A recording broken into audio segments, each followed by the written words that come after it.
Okay, this is a video presentation for the Ryder facility out in Tukwila. And I'm putting this video together for Let's Pave.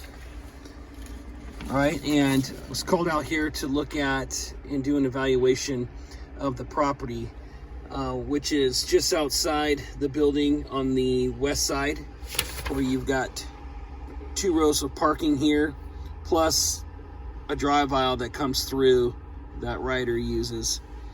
You've got this portion of the property, you've got this over here, and then everything back behind the 2 fences that are located on both sides of the building, all of this property. I'm evaluating for asphalt repair, crack fill, seal coating, striping, extruded curbing, and there'll be some power washing involved to clean the lot, and there will be some relocating of some wheel stops that are existing because some of them have been knocked out of place. So Let's Pave has quite a few different pictures of repairs around the facility, and what I did was I looked at all of these repairs, tried to locate them on the property, and put them onto this aerial map that I have. All right, so starting off with the asphalt repairs, we're going to look at, and I'm going to take you on a virtual tour around the building to show you all of these repairs. So you might want to take a screenshot of this, maybe put it on your second monitor so that you can follow this video.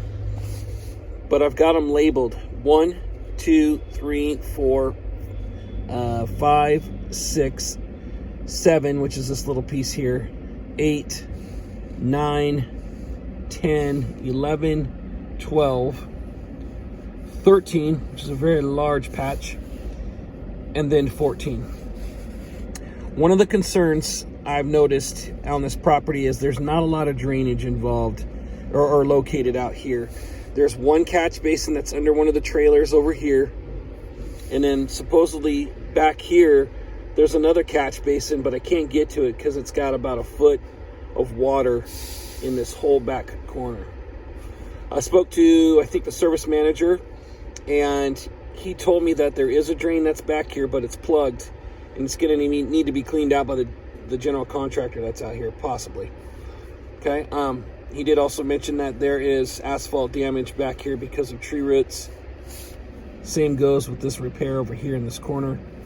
All of the rest of these have alligator cracking, so it's failed asphalt, but there are no catch basins for this water to go to. So one thing I want to mention right away is that there is puddling throughout this whole property because there's nowhere for the water to go. Now, I didn't mark all the areas that show puddling because the asphalt wasn't in bad shape. But these areas I do have marked, they are in bad shape, have alligator cracking, and it will get fixed.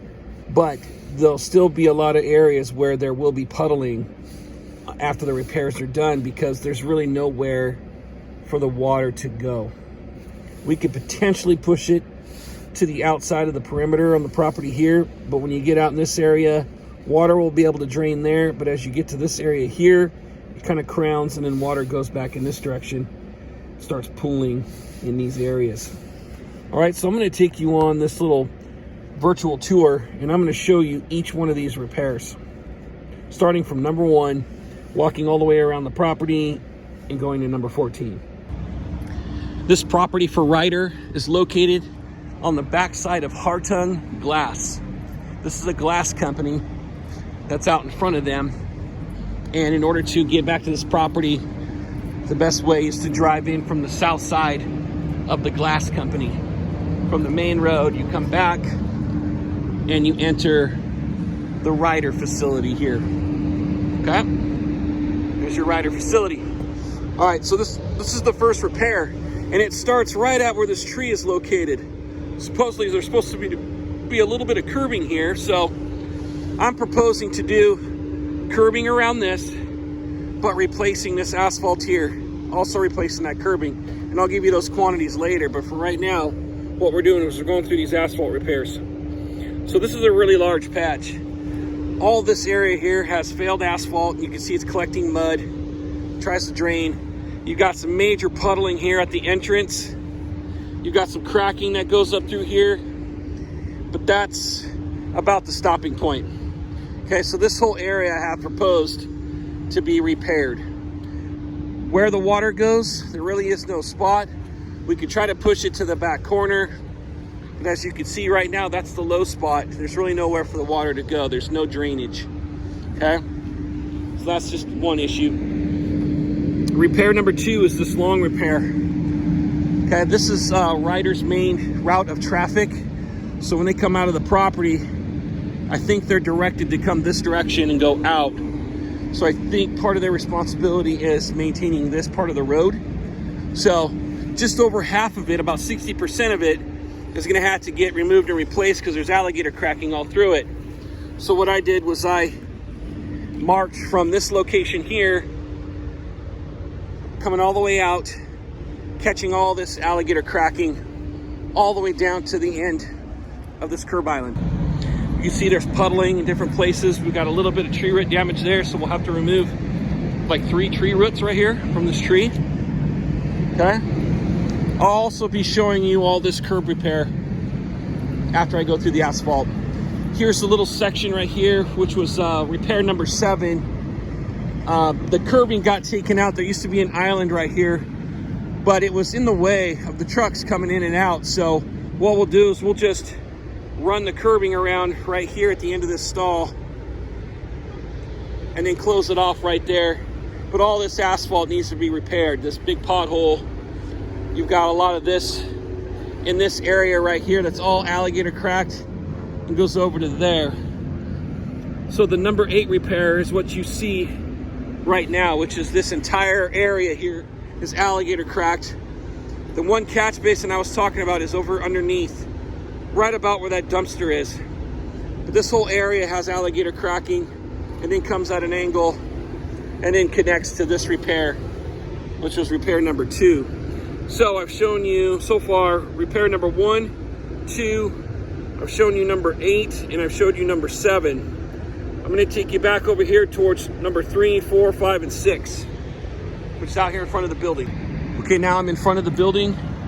And as you look over here, if you count 6 stalls in, 1, 2, 3, 4, 5, 6, you'll see that there is a repair that needs to be done right there. Okay, that's repair number 3.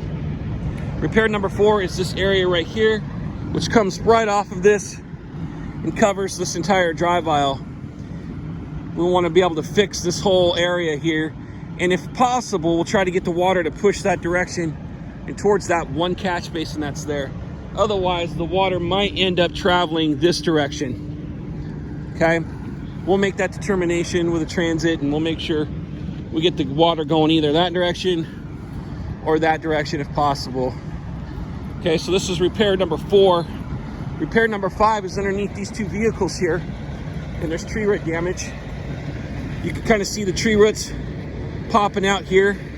So we've got from the yellow curb all the way over this entire spot right here to repair. And then if you come back here, you'll see repair number 6 is on the back side here where there's tree root damage. This is all considered kind of like a trip hazard. It's collecting water. We would rip this out and repair this, repair number 6, right here by the fence. Okay? Now I'm gonna walk you back and show you number 9 and number 10. Okay? All this area is part of number 8 to get fixed. You can see all kinds of alligator cracking throughout this whole area. Tree root damage that we'll have to rip out tree roots. This area right here has tree root damage as well.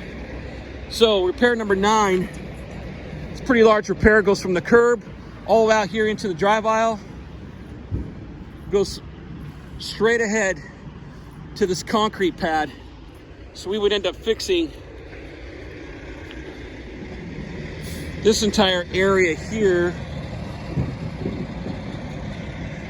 to about, well, you can see all the water damage here. So we'd go around this concrete pad that's sitting right here.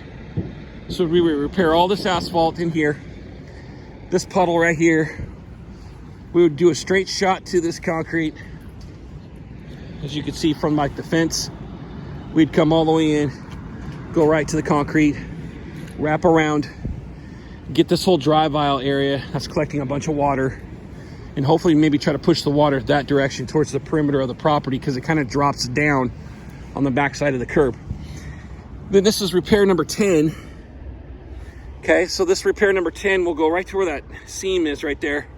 Fix this area where you've got failed asphalt, you've got some divots here, a couple of potholes, and we'd come back this direction to right about the red bollards there, and then fix this asphalt in this area. Okay, so that's repair number 10. Repair number 11, these we're not doing these. These are the areas I was telling you there's some puddling, but they're not damaged asphalt. They're just a little bit low on spots. And I think if we were to fix it, the water would just continue to, it would just push to the left or to the right and do the same thing.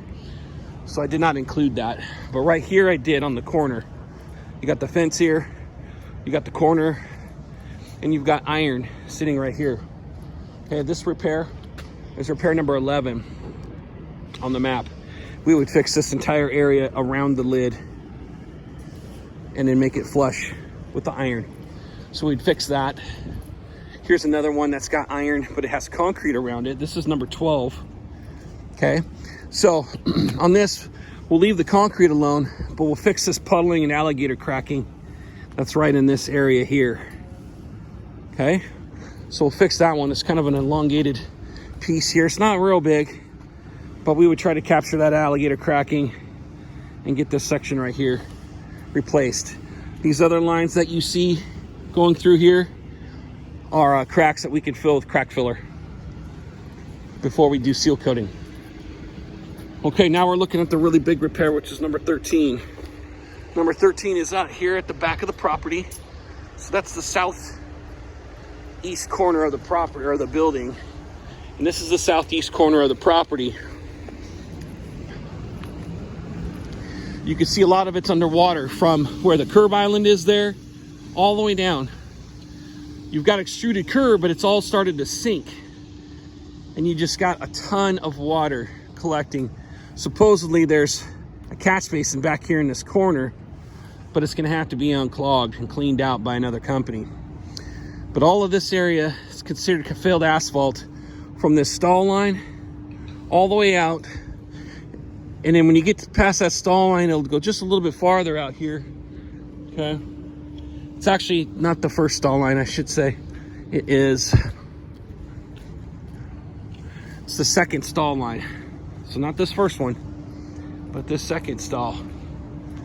We would want to repair the asphalt in this entire area, come all the way out, fix this area where all this water's puddling up, take it all the way straight across,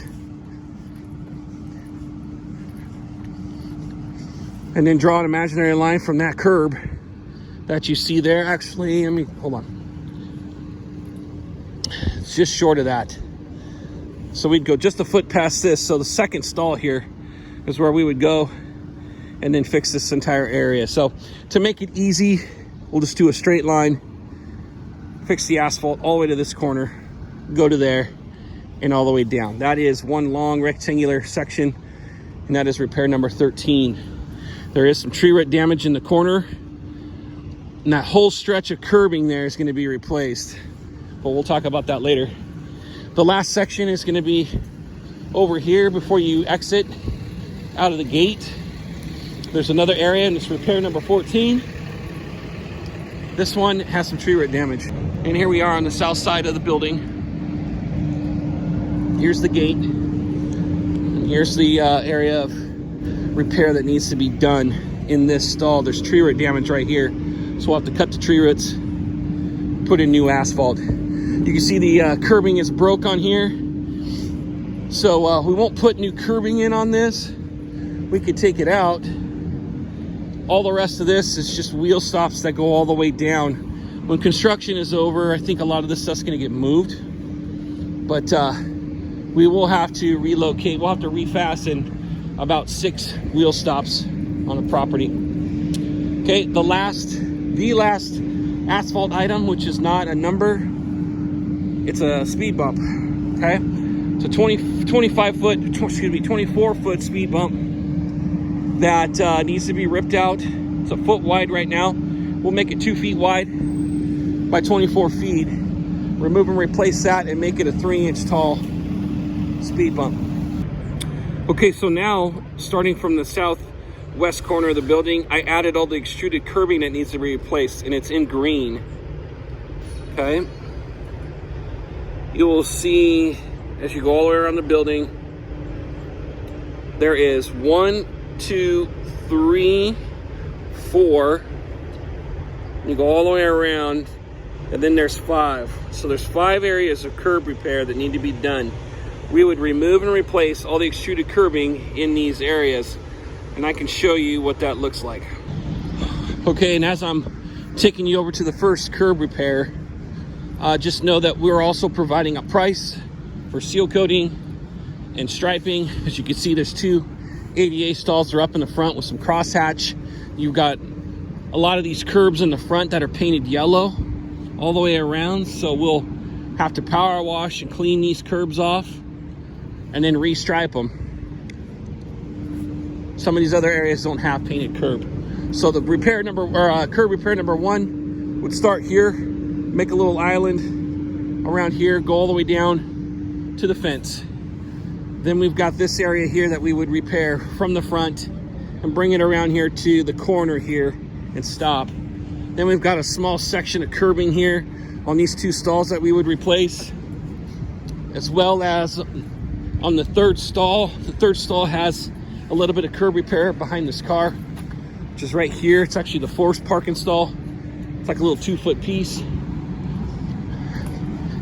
This curb island up here needs to be replaced as well. We would take it back to where it stops at the tree here, replace all this curbing over to this spot right here, and that's where it stops. There's a high spot right here because of a tree root.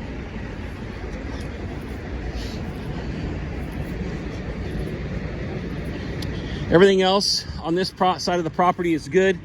The last portion is in the very back. I won't need to show you the very back of the property because we were already there earlier and I can't get close to it because of all the water. So based on my previous comment there, back here is that large area of extruded curbing that you can't really get to because of all the trucks and all the standing water that's there. Okay, so this property for seal coating will come at an angle here and we'll seal coat this drive aisle, and then we can come back over this direction here, capture this area, all this parking, all this area back here, and we can get seal coating done and striping. I'm going to include stall numbering for everything that's back here. I'll provide that as a bid option for stall numbering, and then we'll go from there. Okay, so each phase of the job, asphalt will have its own crew, curb will have its own crew. There'll be a separate seal coat crew, a separate striping crew, and then we'll also have a crew out here to do some power washing in order to clean the curbs and to prep it for striping. We just need to know what's the best day of the week to do this. If it's closed on the weekend, that would be the optimal time to get seal coating done. The asphalt work, we're gonna have to try to get it done during the week. If we try to do it on a weekend, it's gonna end up costing a lot more money because we'll have to pay to open up a mix plant. So hopefully we can get the asphalt work done on a weekday. The seal coating and striping can be done on a weekend, as well as the power washing. The curbing is another one we have to get done during the weekday too. All right, so if you need photos of any of these areas, you can screenshot if you want, push pause and screenshot on any of these areas if necessary. I know that Let's Pave has some of the other photos, but this video will definitely help out a lot better. If you have any other questions, let me know.